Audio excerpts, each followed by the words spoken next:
अस्सलाम वालेकुम दोस्तों साथियों, मैं हूं समी इब्राहिम और आप देख रहे हैं समी इब्राहिम यूट्यूब चैनल। 8 जनवरी की शाम है, ऑलमोस्ट रात है और आज बुध का दिन है। प्रेसिडेंट ट्रंप ने अपना रिएक्शन दिया है। जो ईरानियंस ने हमला किया था वहाँ पर जवाब दिया था जनरल कासिम सुलेमानी की हलाकत का। क्या ट्रंप का मैसेज है? क्या ट्रंप अब जंग से डर गए हैं? मिज़ाइल का जवाब अब वो किस तरह से देंगे? उनकी जो तकरीर है उसमें पैगाम क्या है? इस पर आपसे आज गुफ्तगू करेंगे, आपको बताएंगे। दूसरा, मुस्लिम लीग नून, कुछ थोड़ा डोमेस्टिक भी टच कर लेते हैं। मुस्लिम लीग नून के अंदर की जो ख़बरें हैं वो आई हैं, जिससे पता चला है कि ये जो इस वक्त जो सूरत हाल है उसमें बहुत सारे लोग खफा भी हैं, बहुत सारे लोग राज़ी भी हैं। और ये भी पता चला है कि ये जो फ़ैसला है कि फ़ौज की जो आर्मी चीफ़ की एक्सटेंशन है, इस पर वोट देना है, इसका फ़ैसला किसने किया? क्यों? वहाँ पर कौन सी ऐसी बात थी जिस पर जनाब नवाज शरीफ साहब ने, जो सारे पार्टिसिपेंट्स थे, उनसे कुरान पर हलफ लिया कि इस मीटिंग में जो कुछ डिस्कस हो रहा है वो आप बाहर नहीं बयान करेंगे? कौन सी वो चीज़ थी जो नवाज शरीफ साहब छुपाना चाहते हैं आवाम से? आज उसका भी तज़किरा करेंगे। लेकिन इससे पहले मेरी आपसे ये रिक्वेस्ट है कि आप अभी तक अगर आपने मेरे इस चैनल को नहीं किया सब्सक्राइब तो सब्सक्राइब कर लें, बेल आइकन को भी क्लिक कर लें ताकि जैसे ही मैं नई वीडियो अपलोड करूं वो आप तक पहुंच जाए।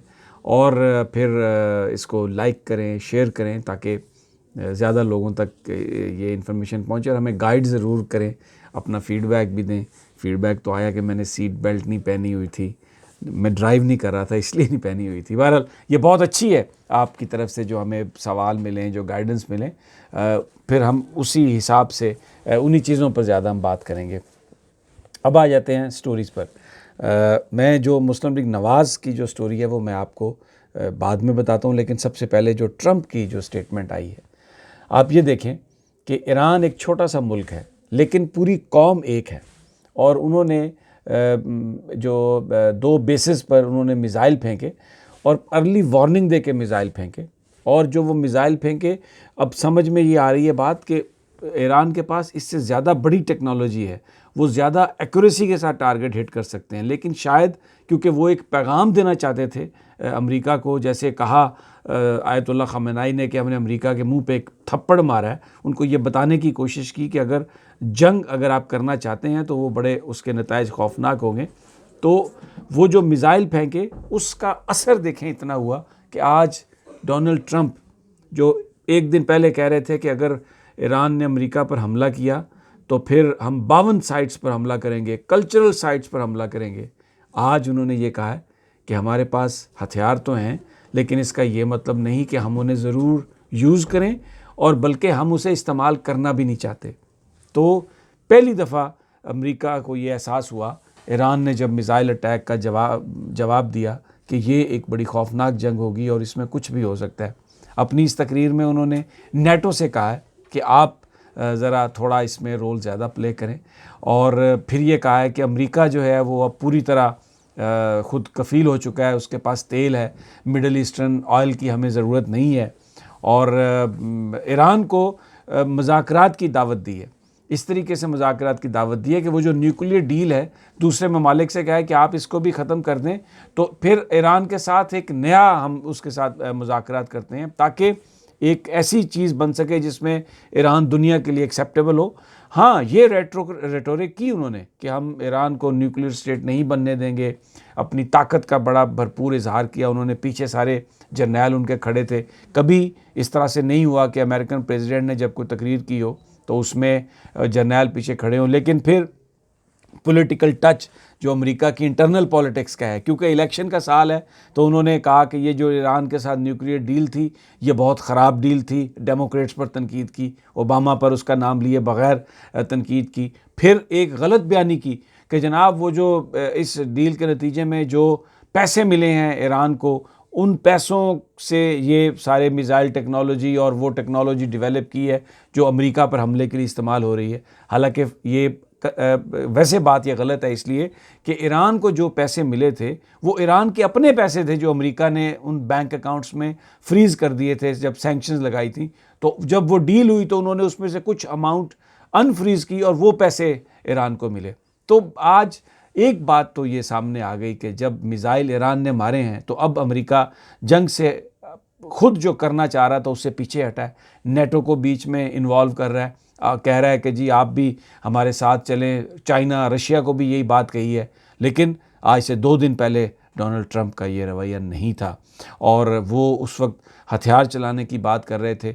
और जो आज डोनाल्ड ट्रंप की जो गुफ्तगू के बाद जो पूरा अमेरिका उसके एक्सपर्ट्स जो बात कर रहे हैं कि ईरान ने जिस इंटेलिजेंटली अपनी जो टेक्नोलॉजी है उसका इस्तेमाल किया है और उन्होंने वार्निंग दे के तो शायद एक तरीके से ये एक बेस भी फराहम की है क्योंकि बहुत ज़्यादा अमरीकी हलाकतें ना हो और एक मैसेज भी चला जाए और वो उस लिहाज से भरपूर अंदाज में कामयाब रहे हैं। लेकिन एक जो तकरीर में जो उन्होंने बात की, जिसको जो अमेरिकन पॉलिटिक्स को समझने वाले एक्सपर्ट्स हैं, जब उन्होंने अपनी तकरीर में ये कहा कि नेटो जो है उसको चाहिए कि वो अब अपनी रिस्पॉन्सिबिलिटी ले, तो एक बात का इससे एक इंडिकेशन मिल रही है कि शायद डोनाल्ड ट्रंप जो हैं अमेरिका की फोर्सेस को वहाँ से निकालना चाहते हैं और ज़्यादा वो यूरोपियन ममालिक को कह रहे हैं कि आप उसकी अब टेक केयर करें। लेकिन फिर एक सवाल इससे बड़ा ये उठता है कि अगर अमेरिका अपनी फ़ौजें वहाँ से निकालेगा तो जो उनके साथी हैं, सऊदी अरब है, यूएई है, ये जो दूसरी रियासतें हैं,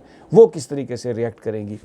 बहरहाल जो आज डोनाल्ड ट्रंप का जो स्टेटमेंट है उससे एक बात तो सामने आ गई है जो मैं बार बार आपसे कह रहा हूँ कि ईरान ने जो मिसाइल मारे हैं, ईरान ने जो आंखें दिखाई हैं, तो अमेरिका को समझ आई है कि ये जंग इतनी आसान नहीं है।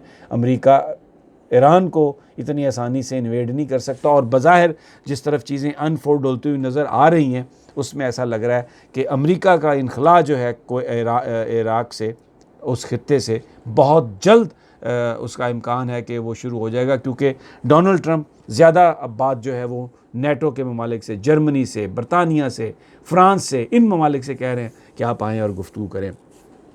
जैसे जैसे चीज़ें अनफोल्ड होगी अभी इंतज़ार करते हैं ईरानियन रिस्पांस क्या आता है।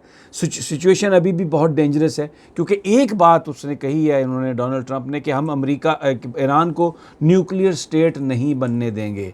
तो फिर ईरान ने तो ये ऐलान कर दिया है कि मैं अपनी जो इनरिचमेंट है अब उसका कोई लेवल नहीं होगा, मैं जितना चाहूँ हम सेंट्रीफ्यूग मशीन लगाएं, जितना चाहे उसको इनरिचमेंट करें। तो वो जो कॉन्फ्लिक्ट है वो वहीं पे खड़ा हुआ है। अब उसको सैंक्शंस, डबल सैंक्शन से, इससे पहले भी सैंक्शंस बहुत लगी, ईरान पर कोई असर नहीं हुआ। तो अब ये सैंक्शंस की जो बात है ये असर नहीं होने वाला, तो कैसे ये प्ले आउट करता है, वेरी इंटरेस्टिंग टू सी। लेकिन ये जैसे जैसे अनफोल्ड होगी हम आपको बताएंगे। अब आ जाते हैं दूसरी स्टोरी, क्योंकि ज़रा डोमेस्टिक तड़का जो है वो भी बहुत ज़रूरी है। पाकिस्तान की सियासत में क्या हो रहा है, यहाँ पर एक बड़ी ये बात हुई कि ये जो आर्मी एक्ट है जिसमें आर्मी चीफ़ की तकर्री और एक्सटेंशन के हवाले से जो बात थी, आई सेनेट से भी अप्रूव हो गया, चेयरमैन सेनेट ने भी साइन कर दिया, सदर के पास चली गई रात को, वहाँ पर भी दस्तखत अभी तक हो सकता है कि हो चुके हों और वो कानून बन गया। नून लीग ने क्यों वोट दिया? नून लीग का तो बयान ही ये था कि वोट को इज़्ज़त दो, और बार बार नवाज शरीफ साहब और मरीम साहबा की ये गुफ्तगू है जनाब कि ये पाकिस्तान की फ़ौज जो है ये सियासी मामलात में आती है, अदालतों को इस्तेमाल किया और मुझे क्यों निकाला का मतलब ये था कि एक इलेक्टेड आदमी को फ़ौज ने निकलवा दिया। तो ये क्यों इससे उन्होंने ये बयानिया चेंज किया। मीटिंग जो हुई है लंदन में उसकी रुएदात सामने आई। लेकिन एक चीज़ मैं यहाँ पर कहता हूँ कि प्राइम मिनिस्टर नवाज शरीफ साहब ने जब वो मीटिंग कॉल की, वहाँ पे 6-7 बंदे गए जिनमें ख्वाजा आसफ भी थे और भी लोग थे, राना तनवीर साहब भी थे, या मरियम औरंगज़ेब साहबा भी थी वहाँ पर। तो कुरान उठवाया नवाज शरीफ साहब ने कि अंदर की जो बात है, ये जो मीटिंग की बात है, ये बाहर नहीं जाएगी। बड़ा सवाल है कि आप पॉलिटिक्स डिस्कस कर रहे हैं, पाकिस्तान के लोगों की ज़िंदगियाँ डिस्कस कर रहे हैं, पाकिस्तान की पॉलिटिकल फ्यूचर आप डिस्कस कर रहे हैं, लेकिन आप ये हल्फ ले रहे हैं कि लोगों को आप नहीं बताएंगे। क्या ऐसी चीज़ आप करने जा रहे हैं जो आप शर्मा रहे हैं कि लोगों को पता ना चले कि जनाब ये मैंने क्यों किया? क्या को उसमें ज़ाती बेनिफिट था? किस लिए यह कसम कुरान उठवाई? जो आवाम से वो अपना नाता बताते हैं और हमेशा ये कहते हैं कि जनाब मैं पाकिस्तान के अवाम से कोई बात नहीं छुपाऊंगा, मैं बोलूँगा, मेरे सीने में इतने राज हैं, मैं हर चीज़ बताऊँगा। खुद अपनी पार्टी के लोगों से कस्में उठवा रहे हैं कि यार आपने यहाँ की जो अंदर की बात है वो बाहर नहीं बतानी। और दूसरी एक बात जो सामने आई है और ख्वाजा आसफ़ ने ये बात बताई कि मरीम नवाज़ साहबा और नवाज़ शरीफ साहब का आपस में इस मामले पर कोई उन्होंने सलाह नहीं की। नवाज़ शरीफ ने जो फ़ौज के लिए एक्सटेंशन के लिए जो वोट देने की बात की, जो ये सारा उन्होंने मुस्लिम लीग नून से ये कहा कि आपने ये करना है कौमी असम्बली और सेनेट में, उन्होंने मरीम नवाज़ साहबा से इस बात का मशवरा नहीं किया। मरीम इस बात पर खफा हैं और जो परवेज़ रशीद साहब और इस तरह के 2-4 लोग हैं वो भी इस बात पर खफा हैं। जो लीडर जेलों में हैं उनकी रिजर्वेशन तो अपनी जगह पर है। ख्वाजा साद रफ़ीक इस बात से नालायं कई दफ़ा कह चुके हैं कि मुझे आपने कभी मेरे बारे में बात ही नहीं, कभी मेरे बारे में असम्बली में भी कभी कोई बात नहीं की। और शाहिद खाकान अब्बासी के साथ तो ख्वाजा आसफ़ साहब की जो गुफ्तगू हुई है उसमें इस हद तक वो तल्ख़ गुफ्तगू हुई है और डेफ़िनेटली उसमें जो पाकिस्तान में एक स्टाइल होता है गुफ्तगू का, एक दूसरे को बुरा भला कहने का, उसके बाद ख्वाजा आसफ़ ने वो जो मुस्लिम लीग नून का व्हाट्सएप ग्रुप है उसको भी छोड़ दिया। अभी भी अब नून लीग ये कह रही है कि ख्वाजा आसफ़ साहब या दूसरे कि नहीं जी वो हमारा बयानिया वही है, वक्ती तौर पर हमने ये सब कुछ किया है। और बड़े अरसे के बाद आज मरीम नवाज़ साहबा का ट्विटर अकाउंट भी थोड़ा सा हरकत में आया। उन्होंने एक तस्वीर लगाई है नवाज़ शरीफ साहब की, बड़े मग़मूम से नज़र आ रहे हैं, बड़े उदास नज़र आ रहे हैं, बड़े परेशान नज़र आ रहे हैं और ये तासुर देने की कोशिश की है, अपने वोटर्स को ये बताने की कोशिश की है कि ये मजबूरी के सौदे हैं जो हम कर रहे हैं और हम दिल से गमज़दा हैं, ये जो कुछ हो रहा है शायद मुनासिब वक्त का हम इंतज़ार कर रहे हैं। लेकिन जो पार्टी वर्कर्स हैं यहाँ पर, जो पार्टी के MNAs हैं, जो पार्टी के MPAs हैं, वो इस वक्त अपने आप को ये समझते हैं कि जो नवाज़ शरीफ साहब हैं और शहबाज शरीफ साहब हैं उन्होंने उनको अबेंडन कर दिया।